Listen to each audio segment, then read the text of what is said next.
जय भोलेनाथ। आप सभी को महाशिवरात्रि की बहुत बहुत शुभकामनाएं। ये त्यौहार हमारे जीवन में नए खुशियां लेकर आए, आप सभी के जीवन में नई खुशियां लेकर आए।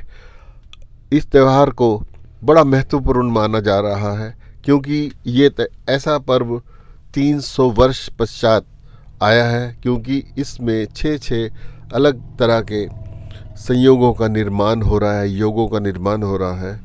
अगर हम पूजा पाठ करके इन योगों का फ़ायदा उठा सकते हैं तो हमारे लिए ये पर्व अत्यंत ही लाभकारी होगा। ये तो हो गई बात उन लोगों के लिए जिन्होंने विशेष पूजा करनी है, शंकर भगवान को विशेष रूप से पूजा करनी है, कुछ मंत्र सिद्ध करने, कुछ साधना करनी है। परंतु आम व्यक्ति जो है, आम गृहस्थ लोग जो हैं, वो भी इस पर्व को साधारण की जगह विशेष बना सकते हैं। क्या करना है कि हमें अपने रूटीन को भूल जाएं कि हम क्या करते हैं क्या नहीं करते। इस पर्व के लिए सुबह सवेरे कोशिश करें कि ब्रह्म मुहूर्त में उठ जाएं और स्नान करके पूरा अपने तन मन को बिल्कुल पवित्र करके भगवान के दरबार में, अपने घर के मंदिर में जो आपने बना रखा है वहाँ आसन बिछा कर बैठ जाएं और भगवान का ध्यान करें, पूजा पाठ करें। और अगर आपने शिवलिंग रखा हुआ है तो वहाँ आप घर में भी जल चढ़ा सकते हैं। घर में शिवलिंग रखने का एक नियम है कि वो आपके एक अंगूठे के बराबर से ज़्यादा नहीं होना चाहिए। जितना छोटा शिवलिंग होगा घर में रखा हुआ उतना ही शुभ होगा। लेकिन उसका ये फ़ायदा तो होगा, लेकिन आप आसानी से हर रोज़ अपने घर में ही बैठकर भगवान शंकर को जल चढ़ा सकते हैं। लेकिन आज तो शिवरात्रि है, हमें शिवरात्रि पे विशेष पूजन करना है, तो अपने घर में पूजा पाठ करने के पश्चात हमको कुछ सामान एकत्र करना है। जैसे कि एक लोटे में पानी लेना है। अब लोटा भी जो है या तो तांबे का हो या चांदी का हो, और अगर ये दोनों नहीं है तो आप स्टील का भी लोटा ले सकते हैं। परंतु ये याद रखें कि अगर हमें जल में दूध मिलाना है तो तांबे के लोटे में बिल्कुल भी ना मिलाएं, ऐसा करना निषिद्ध है। तो जल ले लिया, कुछ फूल ले लिए, कुछ चावल ले लिया है, और पूजा पाठ का और भी सामान जो होता है वो सब हमने एक जगह रख के हम मंदिर की तरफ चल पड़े। मंदिर के बाहर आपको कुछ लोग मिलेंगे जो फूल माला और ये भांग के पत्ते धतूरा सब बेच रहे होंगे, उनसे भी कुछ सामान ले लीजिए। वो भी आपके आसरे ही बैठे हैं, तो वो सामान लेकर आप मंदिर में प्रवेश करें। मंदिर में खुशी खुशी प्रवेश करें। वो आज भगवान शंकर का दिन है, आज शिवरात्रि है, वाह वाह वाह वाह, ऐसे भाव मन में लेके आप शिव जी का पूजन करने के लिए बढ़े आगे। और एक बात ध्यान रखें कि शिव जी के मंदिर में घुसते हुए जो आपकी परेशानियां हैं उनको अपने साथ ना रखें, उनको बिल्कुल अलग छोड़ दें।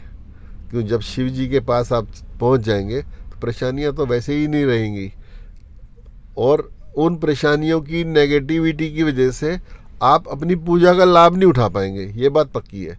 तो इसलिए जब शिवरात्रि है, शिव का पूजन करना है, आराधना करनी है, तो केवल वो ही काम करना है और प्रसन्न मन से करना है। अब हम मंदिर के शिवालय में पहुंच गए, शिवालय में देखा भीड़ भी है, तो अब हमने जल भी चढ़ाना है और जो सामान लिया हुआ वो भी चढ़ाना है। तो भाई ऐसा नहीं करिए कि दूर से फेंकना शुरू कर दें, पानी फेंक रहे हैं, फल फेंक रहे हैं, फूल फेंक रहे हैं, तो उससे आपकी पूजा अच्छी नहीं मानी जाती। तरीका क्या है कि आप अपनी बारी का इंतज़ार करें और वहाँ बहुत जल्दी अपना जल चढ़ाएं। ये नहीं कि वहाँ पे आप 108 माला जब करने लग जाएं, धूप बत्ती जलाकर वहाँ आरती करने लग जाएं, ऐसा नहीं करना। उस दिन के लिए विशेष रूप से आपके लिए ये नियम होना चाहिए कि उस दिन लाइन में लगें, जल चढ़ाएं, फल फूल चढ़ाएं और बाहर आ जाएं। बाहर आकर एक अपना जो दीपक आप लाए हैं उसको कहीं भी आप जहां आपको उचित स्थान लगे जलाकर बैठ जाएं, और जो आपने माला करनी है, विशेष आराधना करनी है, वो बैठ के कर लें। अन्यथा घर भी आके आप विशेष अपनी जो पूजा है वो कर सकते हैं, माला कर सकते हैं। जितने आपको जाप करने हैं, 108 मंत्र करने हैं, 11 माला करनी है, 21 माला करनी है, आपको जैसी भी आपकी श्रद्धा या आस्था आपकी बनी हुई है आप कर सकते हैं।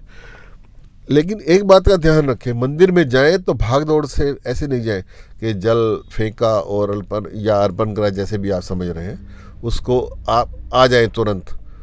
वहाँ थोड़ी देर रुके, उस जो माहौल बना हुआ है, वहाँ की जो पॉजिटिव वाइब्स बनी हुई है, उनके अंदर आप विचरण करें, घूमते रहें। वहाँ जो मंत्रों का जो ध्वनि चल रही है, भजनों की जो ध्वनि चल रही है, उसका आनंद लें। आनंद मगन होकर वहाँ पे जो कार्यक्रम हो रहे हैं उनको अपनी आँखों का साक्ष्य बनाएं। तब आपको पॉजिटिविटी पूरी आएगी। उस पॉजिटिविटी को लेकर प्रसन्न मन से अपने घर आएँ और ये मन में अपने कल्पना करें कि भगवान शिव ने मुझे अपनी शरण में रख लिया है, अब मैं भगवान के चरणों में ही रहूँगा, और आकर अपना जो भी आपका दैनिक कार्य है वो करें। घर आके विशेष पूजा करनी है तो वो भी कर सकते हैं। अब देखिए, आपने दो तरह की पूजा कर ली, एक बार आपने घर के मंदिर में कर ली और जाके पास के भी मंदिर में कर ली है।